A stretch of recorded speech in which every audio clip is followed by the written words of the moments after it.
Hoje eu queria falar com vocês sobre relacionamentos e sobre como eles são arriscados. Aí talvez tu pense assim, ai meu Deus, será que ele vai falar de, sei lá, doenças, alguma coisa assim? Não. Você já se envolveu em algum relacionamento, seja uma amizade, um namoro, ou seja mesmo um envolvimento na igreja, e você disse assim, cara, isso é fantástico, isso vai durar para sempre, eu vou estar aqui durante 10, 20 anos com essas mesmas pessoas, e a gente vai ser muito amigo, e os nossos filhos vão andar juntos, e não sei o que, eles vão brincar e vão brigar juntos, e a gente vai almoçar um na casa do outro para sempre, isso vai ser fantástico. Você já teve esse sentimento? Se você já teve, levante sua mão, por favor. Você já teve esse sentimento? Eu já tive. Quando eu era mais novo, eu tinha um grupo de amigos que eu achava que ia durar para sempre. O problema e a realidade da vida é que nem sempre dura. O triste é que no momento que a gente percebe, que a gente acha ali, ó, cara, esse momento vai durar para sempre, e a gente percebe de ver, a gente acaba de ver que aquele momento acabou diante dos nossos olhos de maneira trágica, a gente fica tentado a viver uma vida que abre mão de qualquer novo relacionamento. Eu não sei se vocês já tiveram essa experiência, mas eu já. Quando eu era mais novo, eu adorava a ideia da vida de um monge, entendeu? No meio da montanha, isolado, sem seres humanos para encher meu saco, sem os problemas das famílias. Cara, uma vida lá meditativa. Ou, cara, eu pensava assim, por que os crentes não têm uns monges tipo Shaolin, assim, ficar treinando o dia inteiro, uns bagulho massa? Só que aí eu percebi que a Bíblia nunca me deu essa opção. Talvez você também em algum momento tenha dito, cara, eu quero me isolar do mundo. Eu quero me esconder de toda essa realidade porque essa sociedade é muito podre. Eu sou bom demais para essa sociedade. E o perigo disso é que quando a gente adota esse comportamento, a gente deixa de viver muitas coisas que Deus tem para nós. E hoje eu quero tentar mostrar, através da Bíblia, né, que apesar dos relacionamentos envolverem inúmeros riscos, por mais que a gente tenha tido dezenas de experiências frustradas, eles ainda são importantes. E Deus tem um plano com os nossos relacionamentos. E aí, para isso, eu quero falar sobre 3 tipos de relacionamento. Primeiro, relacionamento amoroso. Segundo, relacionamento com Deus. E terceiro, relacionamento na igreja ou entre amigos. Vamos começar então com o mais hot, né? Relacionar-se com pessoas que você está apaixonado é sempre uma coisa que começa muito maravilhosamente, né? Mas se alguém aqui já experimentou um término de namoro, sabe que acaba terrivelmente, normalmente. É raro assim oh não, vamos continuar nas nossas vidas, aperto de mão e tchau. Normalmente não é assim. E o problema disso tudo é que apesar de relacionamentos terem uma aparência maravilhosa, cara, quando eu tiver meu namorado e minha namorada, a gente vai tirar muita foto pro Instagram. A gente vai fazer um monte de coisinha bonitinha que eu vi no Pinterest. E aí a gente cria essa fantasia a respeito dos relacionamentos. E aí a gente acaba achando que nosso relacionamento já começa com a garantia de sucesso. O problema é que nenhum relacionamento começa com uma garantia de sucesso. Se alguém, e eu não estou nem olhando, está sentado do teu lado e lhe prometeu amor eterno e você acreditou, tenha certeza que o que você fez foi uma aposta. E eu não quero falar isso para te desanimar. Eu quero falar isso para desmistificar isso que nós temos no nosso coração, de que quando começa um relacionamento, meu Deus, é o paraíso para sempre. Porque a gente cria aquela ilusão, aquela doce ilusão, de que só porque eu me apaixonei, vai dar tudo certo. Paixão é bom, aquece o coração, mas não garante sucesso e nenhum relacionamento saudável.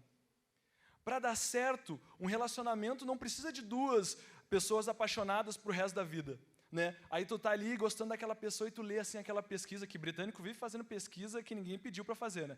E aí a paixão dura em média 6 meses a 2 anos, não sei o quê. Depois disso, o relacionamento tende a acabar e não sei o quê. Mas a paixão, apesar de ser uma coisa boa, ela não garante em nenhum segundo um relacionamento saudável ou um relacionamento duradouro. Porque quantas paixões não começam de maneira até mesmo pecaminosa? Às vezes alguém já tem um relacionamento E aí está passando tempo demais com a coleguinha de trabalho, ou está escutando muito sertanejo de traição, aí começa a ter umas ideias marotas na cabeça, e aí dá tudo errado, e diz, mas eu tive que viver o meu amor louco, minha paixão, valeu a pena, porque foi paixão. Isso é uma ilusão, isso serve para vender assinatura no Spotify, CD ninguém vende mais hoje em dia, né, que eu saiba. Mas um relacionamento, para dar certo, ele demanda um esforço consciente de ambas as partes. E aí a gente tem que ter a consciência clara, principalmente os mais novos, mas todo mundo em geral, que se lançar em um relacionamento apenas por uma conveniência momentânea é uma das coisas mais estúpidas que a gente pode fazer com a nossa vida. Isso é muito importante, porque às vezes a gente pensa assim, caraca, olha só, todos os meus amigos começaram a namorar, então, para eu sair de casal, eu tenho que arranjar uma namoradinha também. Aí tu começa a olhar ao redor ali, né, e ver, ela até é meio mala sem alça, mas serve, vamos lá, só para dar um rolê lá no shopping, sei lá. E aí você acaba se expondo a uma série de problemas e a uma série de riscos que vão desde os riscos emocionais aos físicos e até mesmo, eu posso dizer, espirituais. E isso eu não quero dizer assim que vai vir um demônio nesse relacionamento ruim, não é isso. Mas, cara, pessoas que não te apontam na direção de Deus, elas fazem o oposto. Isso é uma regra, ninguém está estático em seu relacionamento com Deus. Ou você está avançando, ou você está regredindo. E aí, esses riscos, cara, quantos de vocês aqui já ouviram uma história de agressão, ou seja emocional, seja de abuso emocional ou abuso físico no relacionamento, num namoro ou no casamento? Quantos de vocês? Podem levantar a mão se vocês já ouviram uma história assim. Cara, é possível que quase, eu não consigo ver a mão de todo mundo, tá? Mas é possível que quase todos nós tenhamos ouvido uma história desse tipo. Ou talvez, pior ainda, nós tenhamos passado por isso. Mas Mateus, ele era tão simpático comigo, ela parecia ser a mulher dos meus sonhos, e depois ela começou a me humilhar, me destratar, me desprezar. É porque, gente, paixão, beleza, coisas superficiais são um péssimo motivo para começar um relacionamento. De novo, paixão é bom e aquece o coração, mas não serve como garantia para relacionamentos saudáveis. Aí então, sabendo desses riscos, a Bíblia foi escrita para quem? Para nós. Sabendo desses riscos, a Bíblia tem uma série de dicas. Ela nos dá parâmetros para que essa escolha tão importante seja feita com o menor número possível de riscos. Então, se você está interessado, anota aí no seu celular, pega a sua caneta, o seu iPad, anota aí.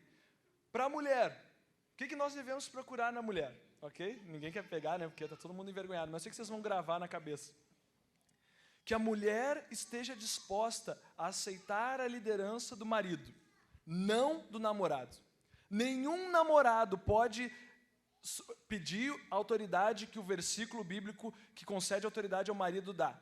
Ou seja, guria, se o teu namorado começa a falar, tu tem que me obedecer porque está ali na Bíblia, ele não sabe o que ele está falando, ele está falando uma asneira. A Bíblia fala sim que a mulher deve se sujeitar à liderança do homem. Mas no mesmo versículo que fala isso, na mesma sequência, está falando, aí a gente tem que se perguntar, mas para qual padrão de marido que a Bíblia está dizendo para essa mulher se sujeitar? Essa é uma pergunta importante, porque se nós fazemos uma escolha consciente, nós devemos, aí é para as gurias, nossa, opa, gurias, se vocês querem tomar uma escolha consciente para conviver com o mandamento bíblico de se sujeitar ao marido, esse marido, segundo a própria Bíblia, tem que ser alguém que esteja disposto a abrir mão de si próprio em todos os aspectos, aceitando o fardo da liderança, renunciando à sua própria liberdade, entregando a vida em todos os sentidos pela sua esposa. Se o seu namorado não tem essa característica, é uma baita de uma luz de alerta piscando no teu painel. Você escolhe ver ou não. Eu, pessoalmente, não recomendaria a nenhuma jovem ou nenhum jovem começar um relacionamento com alguém que não tem essas características. Porque se o marido não está disposto, desde o início, o namorado não demonstra características de alguém que está disposto a abrir mão do seu ego, se sacrificar, trabalhar, aceitar o fardo de ter que puxar dobrado pela família, esse cara não vai melhorar quando vocês casarem automaticamente. Uma aliança no dedo nunca vai causar o poder mágico de transformar alguém. Então, escolham com sabedoria. Será então, depois de tudo isso que eu falei, você está pensando assim, caraca, só é treta relacionamento. E durante anos eu pensei isso, eu vou fazer o meu concursinho ali para a Força Aérea, vou trabalhar de milico e nas minhas folgas eu vou botar ali minha mochilinha nas costas, vou viajar pelo mundo e era isso. Porque o que eu conheço de casamento é treta. É desgraça, é tristeza, é briga, é uma loucura, é um inferno, em outras palavras. E talvez essa seja a sua realidade. Então, durante anos da minha vida, eu me bloqueei para qualquer coisa que fosse parecida com paixão ou a possibilidade de começar um namoro. Mas eu quero responder essa pergunta. Será que então vale a pena correr o risco de amar alguém? Com toda certeza. Porque na união do homem e da mulher reside um mistério fantástico. Porque a Bíblia diz que são dois em uma só carne. Ou seja, o jeito como você trata a sua mulher, ele é o jeito como você está se tratando. O jeito como você trata o seu marido vai ser o jeito como você está se tratando. E a gente não consegue perceber, até experimentar um casamento, a profundidade desse mistério. Por isso, gente, vale a pena escolher bem. E para quem é mais novo, vale a pena esperar quanto tempo for necessário para encontrar um par que se encaixe nos padrões de Deus. No casamento, nós somos expostos ao pior e ao melhor do nosso cônjuge, do nosso marido ou da nossa esposa. E nós somos desafiados a amar e construir um projeto de longo prazo. E no casamento, nenhuma hipocrisia fica escondida por muito tempo. Então, gente, o casal, quando unido com Deus, usando a figura de linguagem que aparece em Eclesiastes 4:12, ele é como um cordão de 3 dobras, que ele é muito mais difícil de arrebentar. E talvez você pense assim, mas qual é o propósito de Deus, então, com casamento, com relacionamento? O lar de um casal que tem Deus como seu guia, que um se submete ao outro em amor, ele se torna uma verdadeira igreja, onde filhos, amigos, irmãos, conhecidos podem encontrar um lugar seguro, e onde que essas pessoas podem ver o amor de Deus e a presença dele transbordar nas nossas vidas. Olha que incrível, olha que fantástico esse chamado que Deus dá aos nossos relacionamentos matrimoniais. É isso que nós somos chamados a construir no nosso casamento. E é um trabalho árduo, difícil, entendeu? Eu dou trabalho para a Rafa todo dia, ela me dá trabalho de vez em quando. Então, a gente precisa escolher bem para começar isso de um jeito com o menor número de atrapalhos possível.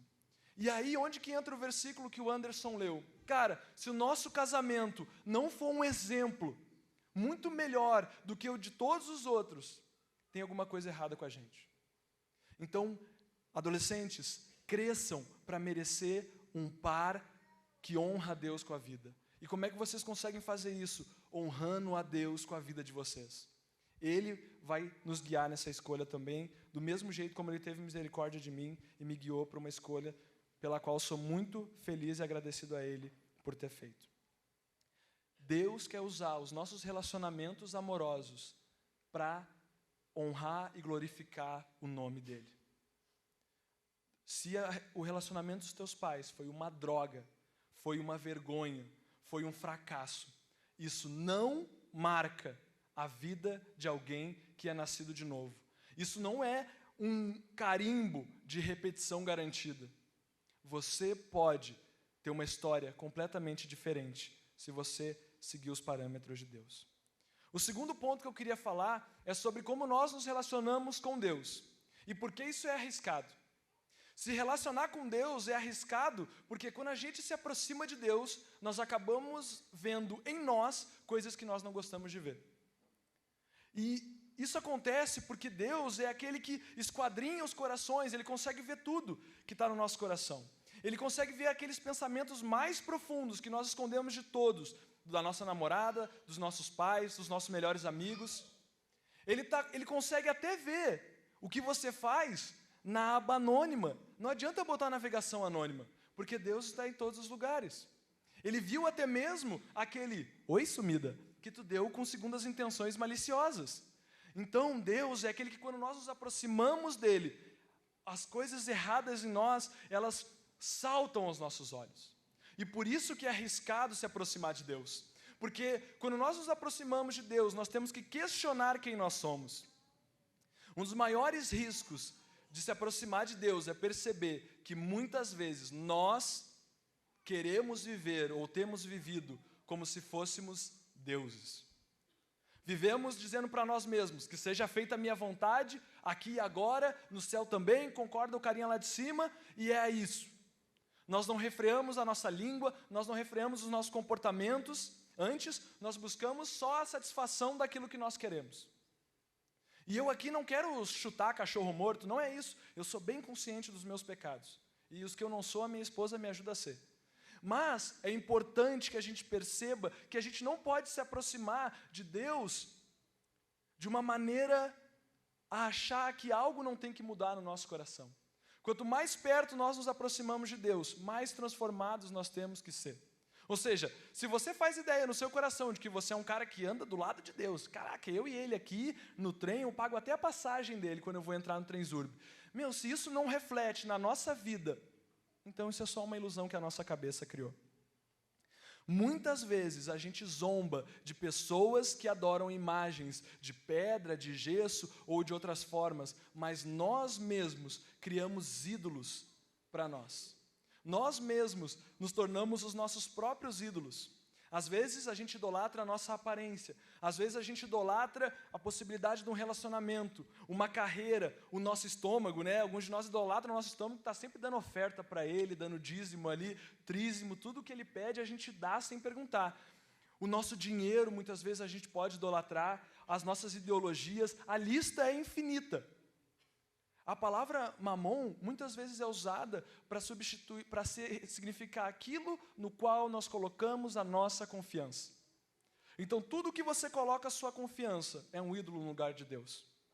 Deus, quando nós nos aproximamos dele, ele demanda um questionamento completo de nós, e ele faz isso através do Espírito Santo.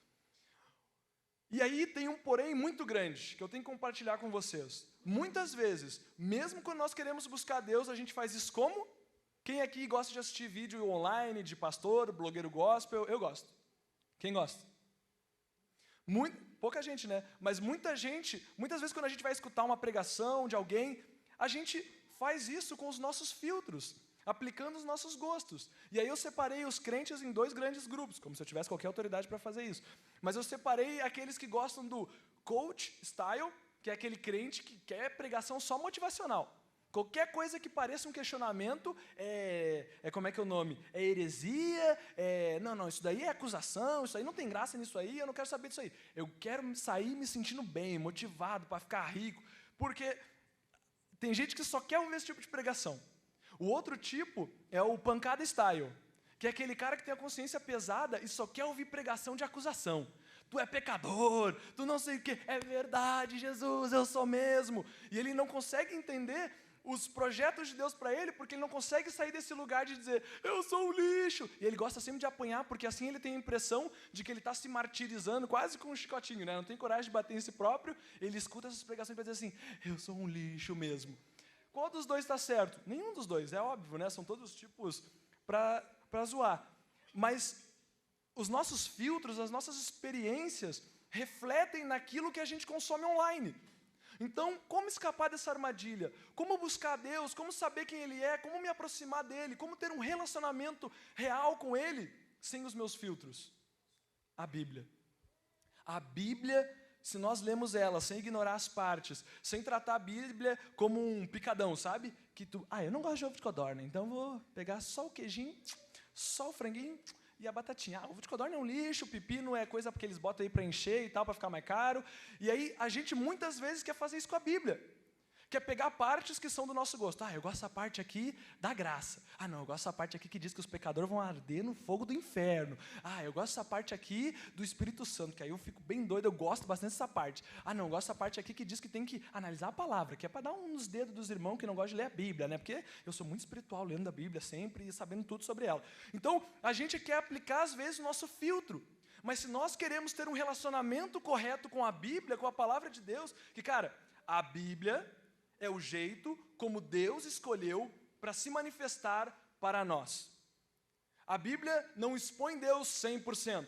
A Bíblia é um livro que tem os filtros que ele quis colocar. A presença de Deus completa, a imagem de Deus completa, nós só vamos ver na glória.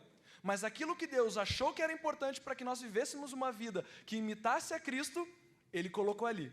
E se você quer viver essa vida, você precisa não consumir a Bíblia como se fosse um Burger King, que você vai lá e pede, hoje eu estou me sentindo deprimido, sai aí um pouco de Vitória. Aí tu vai lá e pega aquele versículo de Vitória. Hoje eu estou me sentindo pecador, porque eu andei fazendo besteirinha na internet, brigando com os meus amigos, falando um monte de bobagem. Então, manda aí um arrependimento, mas já vem com a graça logo em seguida, porque eu não aguento muito dessa coisa de condenação. Então, a gente não pode fazer isso com a Bíblia. A gente tem que se deixar devorar pela Bíblia. Tem um pastor português, chama Tiago Cavaco, ele fala isso, que é perigoso ir na igreja, porque quando tu está ali, você pode acabar sendo devorado pela palavra de Deus. E o único jeito de ter um relacionamento real com Ele é ser devorado pela palavra de Deus. E a gente precisa fazer isso de maneira humilde. Cara, se você pede na sua faculdade ou na sua escola e o professor diz, faça um trabalho sobre tal tema, e você chega com uma redação com a sua opinião, sem nenhuma bibliografia, o que esse professor vai dizer para ti? Zero! Ele vai dizer, parabéns pela criatividade, mas não foram os japoneses que ganharam a Segunda Guerra Mundial. Tu não pode dizer isso. A gente tem que consultar livros, a gente tem que consultar pensadores, a gente tem que basear o nosso pensamento. Então, a gente tem que se aproximar da Bíblia de uma maneira não arrogante, entendendo que existiram centenas de anos, centenas e milhares de irmãos que martelaram, criaram e prepararam o caminho para o que a gente tem hoje como fé. Então, se a gente se aproxima da Bíblia, com humildade, sem arrogância, sem querer escolher as verdades que a gente quer ouvir, e a gente passa a ser engolido por aquilo, e aquilo nos aproxima de Deus, e aquilo nos transforma, eu te desafio a pensar, o que acontece contigo, cara? O que tem que acontecer comigo? O que tem que acontecer com a minha família? Com a minha esposa, a minha família lá na minha casa? O que tem que acontecer com a minha escola? Com a minha faculdade? O que tem que acontecer quando nós, que nos dizemos cristãos, somos engolidos pela palavra? E por mais que a gente tenha que ter a certeza de que a nossa salvação não é pelas obras, mas as obras diagnosticam o nosso estado, o estado do nosso relacionamento com Deus. Então, se eu acho, eu sou muito bom com essa coisa de Jesus, eu sei levantar a hora, quando a Lu começa a fazer um movimento, eu já levanto a mão ali, que eu sei que é para louvar a Deus dessa forma. Ou quando o Vitor vai começar a ministrar, eu já boto a mão no meu coração. A gente é bom em imitar. Mas se eu vivo de verdade aquilo que eu acredito, que eu digo que eu acredito, isso tem que gerar algo de diferente. Isso tem que gerar algo na minha sociedade. E aí eu devolvo para você a pergunta, eu não preciso responder. O que isso precisa fazer? O que isso precisa no seu bairro, na sua redondeza? Mateus, mas eu sou só um. Sim, mas você tem um vizinho, você tem outro vizinho, eu tenho vizinhos. O que isso precisa causar de diferença em nós? A Bíblia diz que os bereanos foram mais nobres, porque quando receberam a Bíblia, estudaram e aplicaram ela. Então, a Bíblia e o amor à palavra, e viver a palavra, vai nos trazer coisas que, olha, eu não quero nem correr o risco de descrever, porque cabe ao nosso Deus trazer elas até nós. Se relacionar com Deus através da palavra é extremamente arriscado, porque requer que a gente questione tudo segundo os padrões dele. E Deus sabe disso, e Deus sabe da intensidade do que Ele pede para nós. É por isso que Ele é tão duro na palavra dele com os falsos mestres. Ele chega a dizer, em Mateus 18:6, que qualquer um que fizer tropeçar a um dos pequeninos, aqueles que estão começando na fé, aqueles que são as pequenas ovelhas, que seria melhor, se você fez essa pessoa tropeçar, você amarrar uma pedra de moinho no seu pescoço e se atirar no mar. Olha a intensidade, olha a responsabilidade que Deus demanda daqueles que se acham no direito ou chamados a ensinar a palavra dele. E Deus faz isso por quê? Porque Ele sabe que a palavra dele é o jeito de você conhecê-lo do jeito que Ele quer ser conhecido. Diante disso, eu pergunto novamente, Vale a pena correr o risco de se relacionar com Deus? Com toda certeza. Apenas através do que Jesus fez na cruz por nós, nós podemos ter um relacionamento de verdade com Deus. Apenas através de um contato real com aquele que é a verdade e a vida. Somente isso pode realmente nos libertar de todas as mentiras e de todas as ilusões que esse mundo nos oferece. Sem isso, nós vamos viver uma vida de ilusão e de cegueira. Eu sou o caminho, a verdade e a vida, disse Jesus. Ninguém vem ao Pai a não ser por mim. E todo esse momento tem um propósito apenas, que é dar honra e glória a esse Jesus. E agradecer ao Deus que nos enviou Ele. Existe algo mais para aqueles que são chamados, existe algo mais para aqueles que creem. E eu não digo de uma maneira assim, lá longe, existe uma prosperidade ali na frente. Não, eu digo, as promessas de Deus, elas vão se manifestar reais na vida daqueles que viverem de acordo com o amor à verdade, com o amor àquele que é a vida.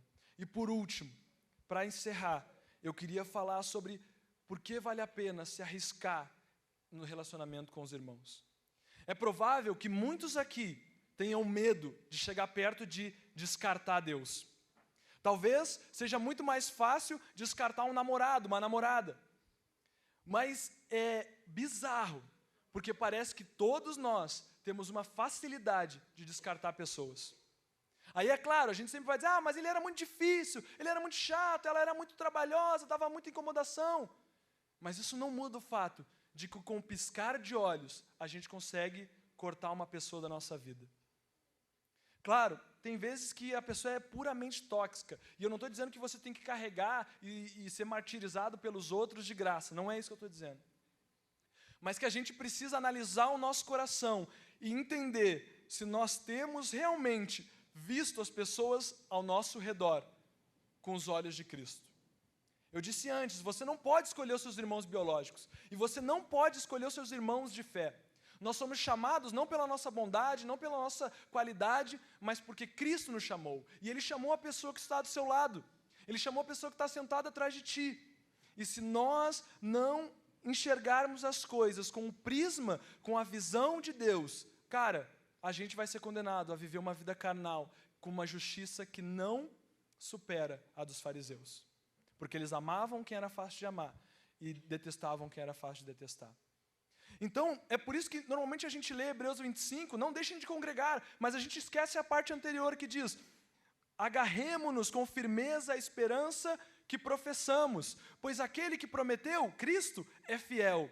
E consideremo-nos uns aos outros, para incentivar-nos, motivarmos ao amor e às boas obras, não deixando de nos reunir como igreja, ou não deixando de congregar, segundo o costume de alguns, mas encorajando-nos uns aos outros, ainda mais quando vocês veem que se aproxima o dia. Cara, para que haja convivência saudável na igreja, é necessário que a gente tenha em vista o nosso destino final. Se relacionar, se abrir para pessoas é muito arriscado. Sem a gente ter o foco em Cristo e na salvação, é uma coisa fadada ao fracasso. Então eu quero dizer, o Spurgeon, ele tinha uma frase que eu acho muito interessante, ele dizia o seguinte: a fidelidade a nós, em nossas faltas, ou seja, nos nossos erros, é um certo sinal da fidelidade em um amigo. Você pode depender daquela pessoa que lhe dirá de seus defeitos de uma maneira amável e atenciosa. Os hipócritas bajuladores, aduladores insidiosos, são sujeira e refúgio em forma de amizade. Mas os verdadeiros amigos eles confiam em você o bastante para dizer abertamente a respeito dos seus defeitos. Ou seja, a Bíblia nos chama a ser trabalhado pelas pessoas ao nosso redor, pelos nossos irmãos, através de um processo de atrito e amor. Quando a gente abre espaço para os nossos irmãos, nós somos trabalhados de uma maneira única. E esse atrito, que não é gostoso, cara, ele não é alegre muitas vezes, mas ele é necessário para que a gente viva uma vida de acordo com os padrões de Deus. E dessa abertura podem surgir relações que transformam completamente as nossas vidas. Se você tem um amigo que influenciou a sua vida, seja grato a ele e devolva o favor. Porque a Bíblia diz em Provérbios 17:17, em todo tempo, ama o seu amigo, e para a hora da angústia nascerá um irmão. Então, quando nós cultivamos a amizade, cultivamos o bem-estar, olhando para aquele que é o consumador da nossa fé, olhando para a realidade de que nós estamos aqui passageiramente, a gente trata as pessoas ao nosso redor de uma maneira diferente. Então, gente, o que isso significa de maneira prática para as nossas vidas? O que isso significa no nosso dia a dia? Que relacionamentos são coisas arriscadas. E aí eu te pergunto, de quem é a responsabilidade por criar esse ambiente? Afinal, já dizia, Jean-Paul Sartre, que o inferno são os outros. Então nós olhamos a situação e dizemos o quê? Pois é, eu tentei, mas ele é difícil, ela é um pé no saco, ela é o cravo nas minhas costas que Paulo falou. Não, tu não tem direito de falar isso. É inadmissível que no nosso meio a gente crie espaço para intriga e para divisão. Muitas vezes nós deixamos que a nossa carnalidade seja o que determina o ambiente na igreja. Muitas vezes, ao invés de criar um ambiente de união, nós permitimos que surja um ambiente de divisão. E aí eu pergunto, de quem é a responsabilidade? Você pode apontar agora para a pessoa de quem é a responsabilidade. Deus está te dando essa autoridade. Aponte para a pessoa de quem é a responsabilidade de tornar um ambiente saudável. Se você apontou para uma direção que não seja a sua própria cabeça, você está errado. Porque é nossa responsabilidade individual agir através da palavra de Deus em amor, criando um ambiente saudável para as boas obras e para o amor.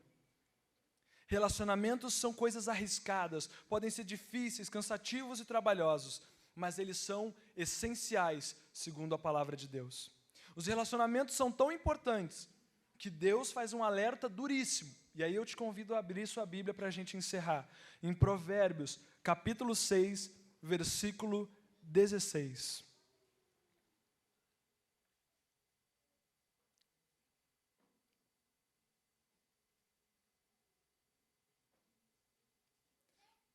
Provérbios 6, versículo 16, diz assim: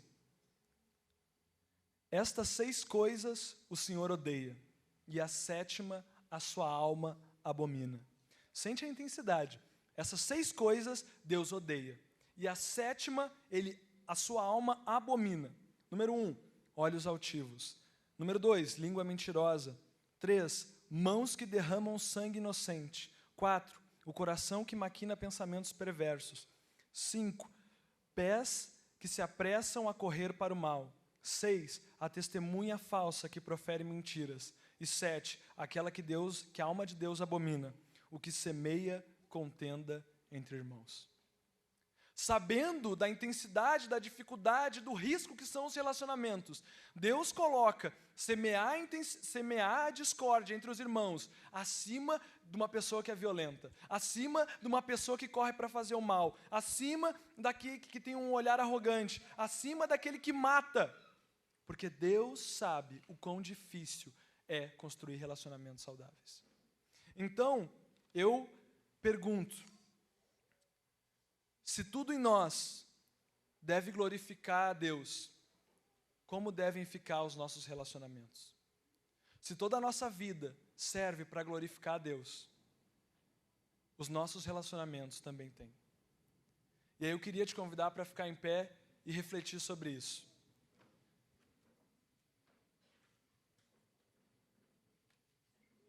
Nesse momento, não deixe a sua mente se afastar desse pensamento.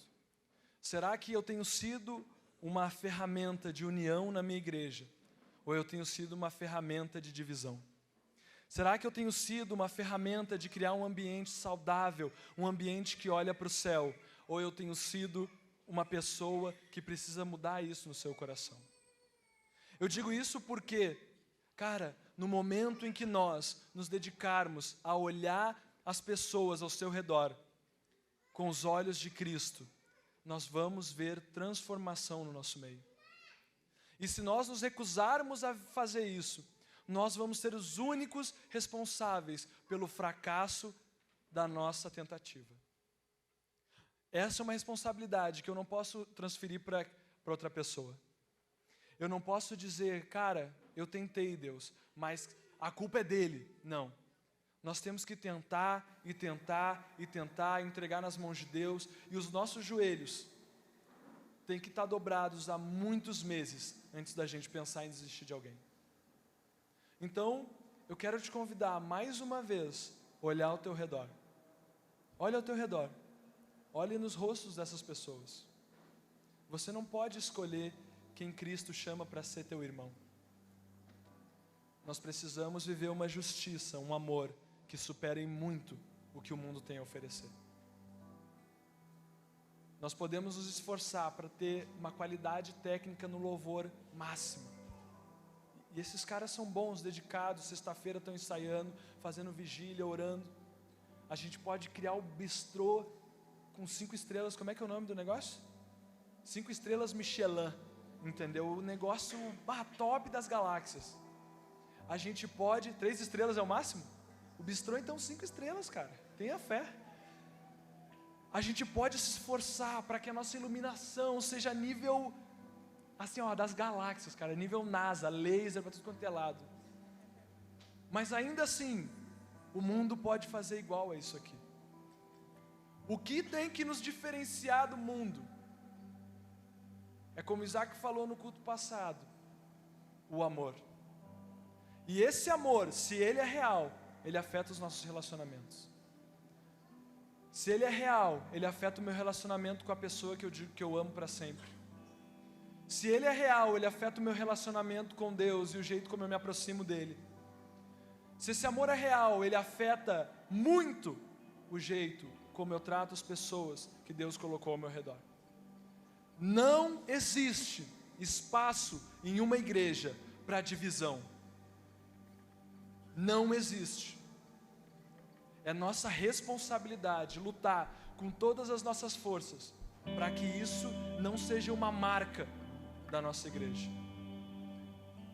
E desistir disso é inaceitável. Eu quero te convidar a fechar os olhos nesse momento e refletir nos teus relacionamentos. Cara, pensa, se você namora, pensa no teu namoro. Se você não namora, pensa em como você tem se relacionado com Deus. Pensa em como você tem interagido com as pessoas que Deus colocou ao teu redor. E se você quer entregar, dizer, Deus, eu quero que a minha vida seja um símbolo de um relacionamento transformado e verdadeiro de amor com Deus, com as pessoas ao meu redor, com a minha igreja, com a minha família, com a minha futura esposa, com o meu futuro esposo. E você quer abrir mão disso, de qualquer carnalidade, quer pedir para Deus, Deus, tira isso de mim. E você quer ir a um nível mais alto de responsabilidade diante de Deus. Eu quero te convidar a vir aqui na frente.